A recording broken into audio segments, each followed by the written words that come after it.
आओ यार आ रहे हैं बेटा पढ़ो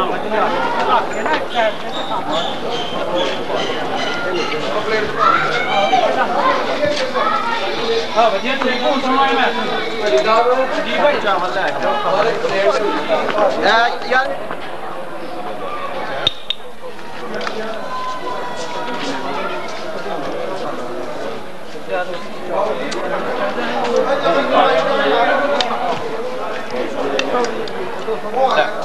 मेहमान जेडे खड़े बैठो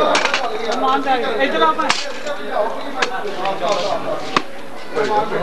दो वगैरह कुर्सी है मैं तो उतना बड़े अब बड़ा चमाई है मैं उन्होंने कहा मैं 12 बजे तक मकाने का दोनों प्रोग्राम ए वे भाग गया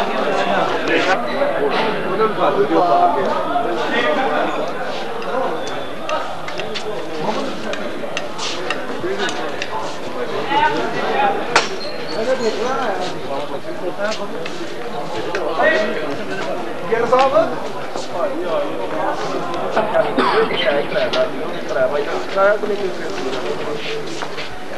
है इस तरह से नहीं तो कादा लाया काम पूछा ले आता है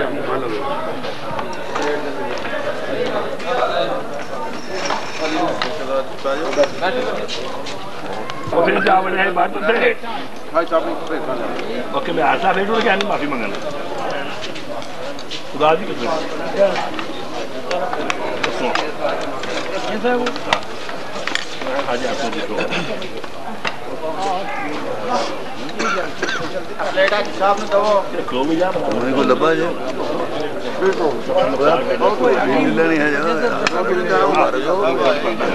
स्पेशल डिश होगी ना साहब की वो चीज खाने वाली हां जी सालन पाना है आप पाना है दियो ना इन्हें कोई पा के यार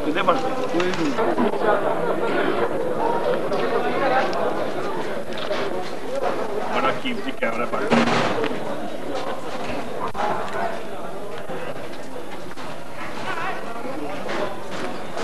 तो ठीक हो गया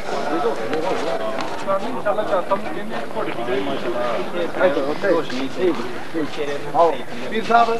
कैसा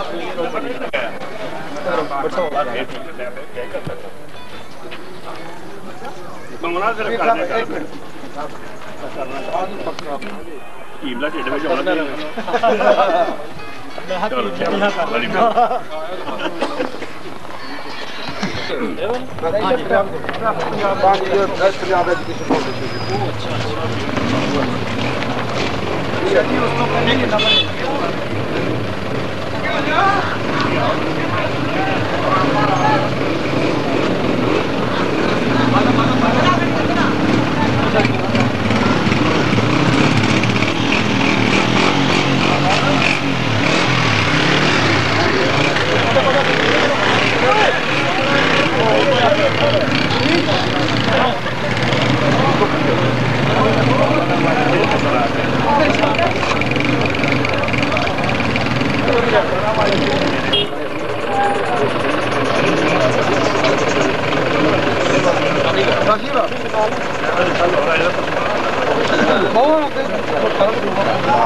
साहब